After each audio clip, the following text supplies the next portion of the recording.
What's up, everybody? Welcome inside to League on Lock. Eric and Mark here, and the LCK, when 7 out of the 10 teams are from good, decent to good, I'm going to say, you get a lot of very interesting matchups, and that's exactly what we had on Thursday, a pair of beauties. Oh, yeah.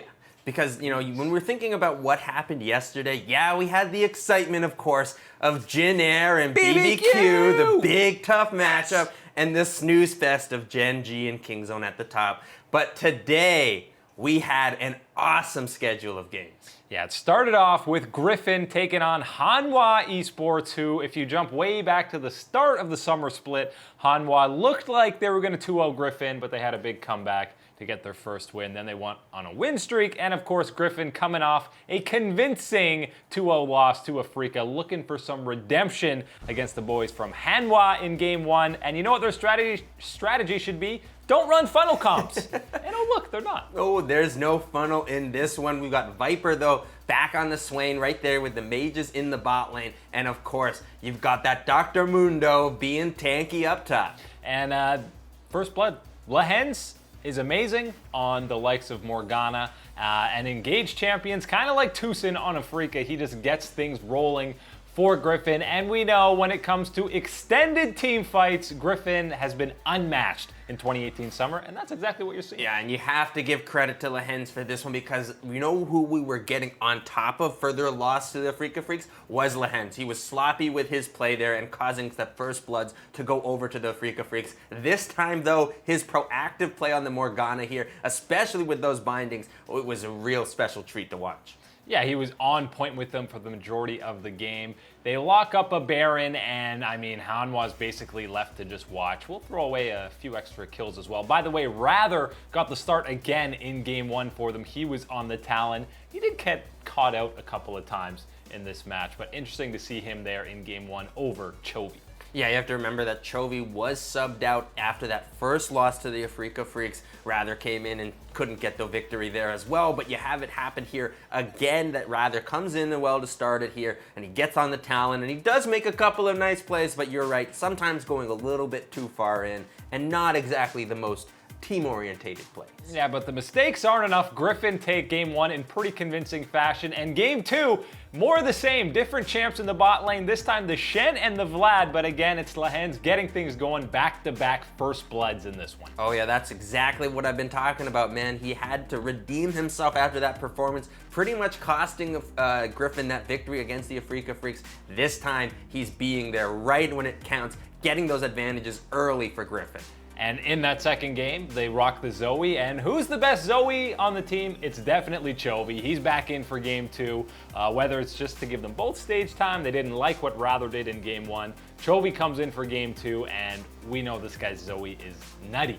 Yeah, I wanted to punch my laptop screen just straight through anytime I see a Zoe, let alone Chovy's Zoe, because it's just so outrageously annoying to deal with. The amount of damage that he can put through, the mobility that he moves around with the ultimate, getting those paddle stars around things. Man, this guy is a real treat to watch champion on Zoe. Yeah, he seems to never miss any of his paddle stars. You saw earlier there, Lehens had another amazing flash taunt out of the Baron pit. Extended fight, Griffin cleans it up with the Baron. Clean 2-0. This is the Griffin we're used to seeing. No panic or breakdown after losing to Afrika in convincing fashion. They're back on track, 9-2 on top of the LCK standings. These guys are legit. Oh yeah, and I want to give some props to my man Viper in the ADC there. Well, you can't really even call it the ADC. You have to call it what Papa Smithy's been calling it, the awesome dudes, because it's not always AD damage coming through there. Because all the time we're watching now, we're seeing that Vlad from Viper there, and I really want to give him the credit,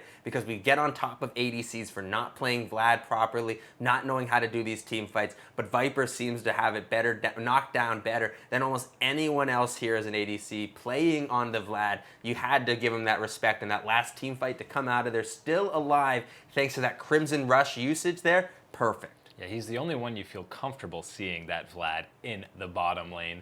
Second match of the day was the Telecom Wars, and we know there's always a fantastic series to be had here. SKT has not looked great this split, but they 2-0'd KT earlier in the split. Whenever they play KT Rollster, they seem to get some kind of magical buff Is it going to be the same here in game 1? That is a Rise for Whoa. Faker. Doesn't matter what the meta is. Give this man Rise. And a Caitlyn. What patch is this? What's going on? Oh, the reason why you're seeing the Caitlyn here is because it's 8.13 with the hot fixes into this one, which we had Jinx and Caitlyn as the ADCs getting a little bit of a buff in this one. I still think Caitlyn's a little bit too far out of the meta to be taking in here, but I understand you want to be sieging. That's what the thought here was for KT, but oh boy, not a good start. That wasn't Smeb in the top lane. Kinjin gets the start for KT, and Blank gets 2 kills on him. And then SKT does a cheeky little realm warp courtesy of Faker, and they just sneak a Baron, and that's what really got things snowballing. And then this team fight here looks more like the SKT of old. Faker TPs in a little bit late with the Rise, but a 5-man Ornn ultimate by Tall, and then Faker's gonna come in and clean this up. And look at this, another realm warp. Fantastic play. That's clean. That's the where you think like, oh, we got away from them, we're fine, and then just right in front of your face, Faker brings the 4-man right into you. That was incredible. That was a great play earlier to set it off and get that advantage of Baron, using the Rise ultimate to just get in there and quickly steal it with that damage. That's where you type into chat, not 200 IQ, 2000 IQ. Yeah, 2000 is pretty accurate. And game 2, they say, okay, Kinjin, you're done. Smeb, you're going back in for game 2, but the hype is there. 1 game for SKT. That's all people need to say SKT going to win Worlds 2018. Game 2, more solid early action. We got a Pyke, effort on the Pyke. We've seen him pop off on that champion. SKT had another solid early game, which is rare in 2018. Yeah, I haven't seen SKT be able to get those advantages out early enough, but once again, they find it here against KT, and they look to make that pressure here. And even with Smeb diving in at the back here, thinking he can get it done, well, you're not touching on that Gnar, and he was still doing too much damage and enough to allow Faker to get in here on the late teleport and clean up. Yeah, he gets the kill down on Smeb. They would eventually chase down Deft as well, but this play, SKT, they're doing their best to zone score away, but he comes in for the Baron steal. They have the slowest Baron killing team of all time, so Effort isn't able to zone him for long enough, and that is not good. They get a couple of kills in return, but 3 Baron buffs for KT, and then this fight goes wrong for SKT. Oh no, I'm seeing it telegraphed right here. SKT coming right into the fun. It's a choke point! Oh no! There's a cannon! There's the Rakan, into the Malzahar, into the cannon. The triple combination there just wipes him off. And look how close Effort is to cleaning this up. 10 health on Mata to clean up that fight with the Pyke resets. KT convincing win, 4 kills. It's only Bang left with Baron buff. That's game.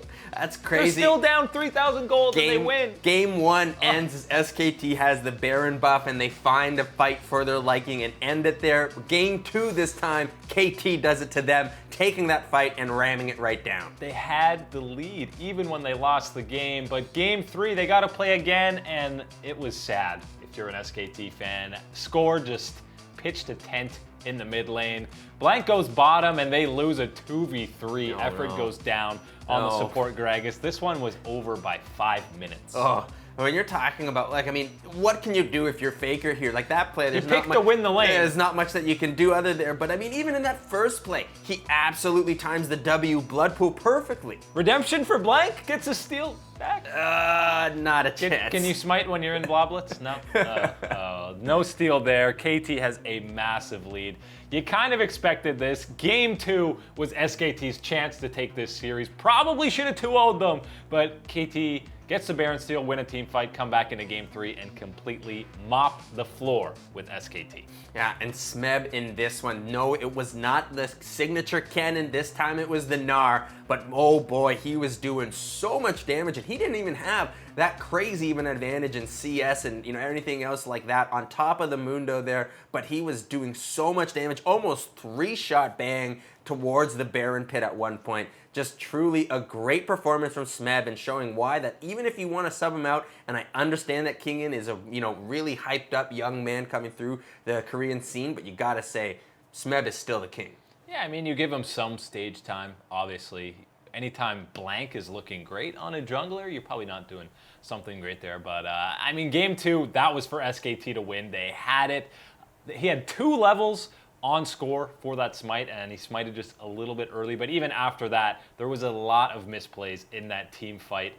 following that KT closed it out on. And you got to imagine SKT was a little tilted after that Baron steal. It certainly would be tilted. And again, it's important to remember how much this victory does mean for KT Rolster. Again, we've seen the emotions of winning the Telecom War, but it's important to remember that we don't know if KT is going to continue their sponsorship of a League of Legends team. So this could be the end of the Telecom Wars here. So to pick up a victory here at the end of it could be this sweet little cherry for KT Rolster. And SKT's playoff chances take a pretty big hit now. They move to 4-7. KT moves to 7-4. They play Hanwha later, but they really needed this win if you're an SKT fan for playoffs. They need to win something like 4 out of their last 7 to have any chance, which they keep playing like this. That's going to be tough. It's pretty crazy because in order to make the LCK playoffs in the spring, you had to have, I believe it was 11 victories. So to get there for SKT is really going to be a hard task to ask for in this last half of the summer split. No SKT at Worlds is looking very likely.